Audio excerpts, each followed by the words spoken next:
Hi hello people எல்லாருக்கும் ஒரு மிகப்பெரிய வணக்கம். அனைவருக்கும் இனிய தீபாவளி நல்வாழ்த்துக்கள். ஏன்னா தீபாவளி ரிலீஸ்ன்னு சொல்லி அந்த படங்கள்லாம் ரிலீஸ் ஆகிடுச்சுனாலே நமக்குலாம் தீபாவளி ஸ்டார்ட் ஆகிடுச்சு. ஸோ அந்த வகையில் இன்றைக்கி 3 படங்கள் ரிலீஸ் ஆகிருக்கு. அதில் நம்ம ஒரு 2 படம் பார்த்துட்டோம். ஸோ அடுத்தடுத்து ரிவ்யூஸ் வந்துடும் மக்களே. இந்த வீடியோவில் நம்ம எதை பற்றி பார்க்க போகிறோம் அப்படின்னா டியூட் படத்தோட ரிவ்யூ தான்.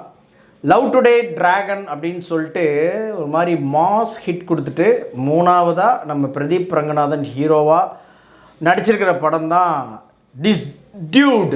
ஸோ இதில் மமிதா பைஜு, சரத்குமார் அப்படின்னு நிறைய பேர் நடிச்சிருக்கிறாங்க. இந்த படத்துக்கு இசை சாய் அபியங்கார், கீர்த்தீஸ்வரன் அப்படின்றவர் ஸ்டோரி ஸ்க்ரீன் பிளே டைரக்ஷன் எழுதியிருக்காருன்னு நினைக்கிறேன்.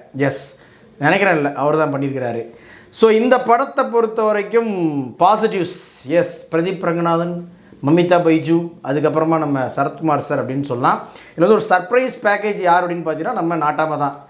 ஐயா அவரை நம்ம பல ரூபத்தில் பார்த்துருக்கோம். நம்மலாம் அவருடைய படம், அவர் ஹீரோவை நடித்த படம்லாம் நம்ம ஃபஸ்ட் டே ஃபஸ்ட் ஷோலாம் பார்த்து பயங்கரமாக புலகாங்கிதம் உடைச்சிருக்கிறோம். ஆனால் இந்த மாதிரி ஒரு ஜாலியான ஒரு கேரக்டர் மனுஷன் இது வரைக்கும் பண்ணதில்லைன்னு நினைக்கிறேன். அவ்வளவு ஜாலியாக, அது மட்டும் இல்லாமல் இன்டர்வலுக்கு முன்னாடி இந்த ஒரு டிரான்ஸ்ஃபர்மேஷன் ஒன்று கொடுப்பாப்புல. அப்படியே பார்த்தீங்கன்னா இல்லை நானும் பழைய வில்லந்தாம்ல அப்படின்ற மாதிரி ஒரு டிரான்ஸ்ஃபர்மேஷன் கொடுத்துருப்பாப்புல. மிரட்டி விட்டாப்புல. அண்ணாச்சி சூப்பரு, வாழ்த்துக்கள். நமக்கு பயங்கரமாக ஒரு இதாக இருந்துச்சு. இல்லை யார் நம்ம சுப்ரீம் ஸ்டாரா அப்படின்ற மாதிரி இருந்தது. சூப்பரு. அவருடைய பெர்ஃபார்மன்ஸுமே டாப் நாச்சுங்க. அடுத்த நம்ம பிரதீப் ரங்கநாதன் அண்டு மமிதா பைஜு தார்மார் தக்காளி சோறு அப்படின்னு தான் சொல்லி ஆகணும். இவங்க 2 பேரோட அந்த கெமிஸ்ட்ரி காம்பினேஷன், அதாவது இந்த கதை அதை நம்ம அப்புறம் பற்றி பேசுவோம். மற்றபடி இவங்க 2 பேருக்குள்ளுமே ஒரு க்யூட்னஸ் இருக்குல்ல, அது தார்மாராக ஒரு கதை இருக்குது படம் முழுக்கவே. அதில் எந்தவித டவுட்டுமே கிடையாது. பிரதீப் ரங்கநாதன் அவருக்கு இந்த ஜோன், இந்த டைப் பார்த்திங்கன்னா எல்லாம் சூப்பராக வருது. பயங்கரமாக மனுஷன் என்ன பண்ணாலும், என்ன ஆட்டிடியூட் காட்டினாலுமே அது பயங்கரமாக தேட்டர்ஸில் விசில் பறக்குது பார்த்துக்கிடுங்க. அதனால் நம்ம அவரை பற்றி பேசுகிறதுக்குன்னு பெருசாக எதுவுமே இல்லை. அதே மாதிரி படத்துக்கு படம் அந்த எமோஷன் சீக்வன்ஸ்லாம் பெர்ஃபார்ம் பண்ணுறது பார்த்திங்கன்னா செம்ம கேஷுவலாக, செம்ம சூப்பராக, ரொம்ப நம்பகத்தன்மையோடு நடிகிறாப்புல. அதுவே பார்த்திங்கன்னா ஒரு மிகப்பெரிய சக்ஸஸ். அதுவும் அந்த இன்ட்ரோல் பிளாக்கில் அவருடைய ஸ்க்ரீன் ப்ரெசன்ஸ்லாம் இருக்குது பாருங்கள். ஃபயர் தான், 1000 ஃபயர் கொளுத்தலாம். அந்த அளவுக்கு சூப்பராக பண்ணியிருப்பாப்புல. வாழ்த்துக்கள். அதே மாதிரி டெக்னிக்கல் டீம், கேமரா ஒர்க்காக இருக்கட்டும், பிஜிஎம் அது ரொம்ப முக்கியம். சாய் அபியங்கருடைய பாடல்கள் நம்ம நார்மலாக கேட்குறத விட விஷுவலோட அந்த தேட்ரிக்கல் எஃபெக்டில் கேட்குறப்ப நல்லாவே இருந்துச்சு. அது அது அது மாஸ் பீட் சாங்காக இருந்தாலும் சரி தான், இல்லை அந்த மெலடியாக இருக்கு இல்லையா, அதுவுமே சரி சூப்பராக இருந்துச்சு கேட்குறதுக்கு. பட் பிஜிஎம்மை பொறுத்த வரைக்கும் இந்த படத்துக்கு இவ்வளோ போதும் நினச்சாரா என்னன்னு தெரில. மற்றபடி இதுக்கப்புறமா அவர் கொடுக்கக்கூடிய பெரிய படங்களுக்கெல்லாம் இந்த மாதிரியான பிஜிஎம் கொடுத்தார் அப்படின்னு சொன்னால் அது ப்ராப்பராக இருக்காது அப்படின்றது என்னுடைய பாயிண்ட் ஆஃப் வியூ. ஸோ அவரையும் நம்ம ஒரு கணக்கில் சேர்த்துக்கலாம் மக்களே. மமிதா பைஜு என்ன எனர்ஜிப்பா, என்ன எனர்ஜி, நடித்து தள்ளுது.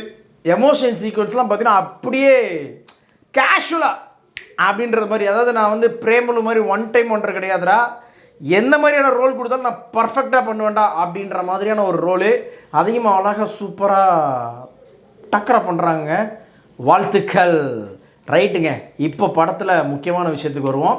படத்துடைய ஃபஸ்ட் ஹாஃபை பொறுத்த வரைக்கும் ரொம்ப கலகலப்பாக, பெருசாக ரொம்ப அழட்டிக்காமல், ஹீரோ ஒரு லவ் ஃபெயிலியர் கை. அவரை பார்த்தீங்க அப்படின்னா மாமா பொண்ணு மமிதா ஏய் நான் உன்னை லவ் பண்ணுறேன் அப்படின்னு வர, சீச்சி வாங்கிட்டலாம் எனக்கு அந்த மாதிரியான ஒரு தாட்லாம் வந்தது கிடையாது, எப்போவுமே நம்ம நல்ல ஃப்ரெண்ட்ஸ் தான் அப்படின்னு சொல்லி ஹர்ட் பண்ணி விட, நம்ம ஹீரோயினும் பார்த்திங்க அப்புறம் நான் போகிறேன்டா படிக்க அப்படின்னு சொல்லிட்டு ஏதோ ஃப்ளைட்டெல்லாம் ஏறி போகுது. எங்கே ஏறி போகுது அப்படின்னு பார்த்தா பக்கத்தில் இருக்கிற பெங்களூருக்கு தான் போயிருக்கு.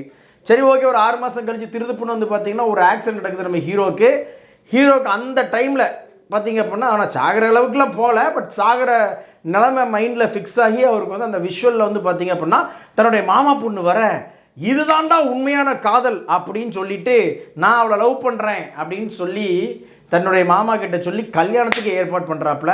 சரி, அந்த கல்யாணத்துக்கு நம்ம ஹீரோயின்கிட்ட போய் அப்படியே கொஞ்சம் ரொமான்டிக்காக இருக்கலாம் அப்படின்னு சொல்லி நம்ம ஹீரோ போகிறப்ப நம்ம ஹீரோயின் அங்கே ஒரு ட்விஸ்ட் கொடுக்குறாங்க.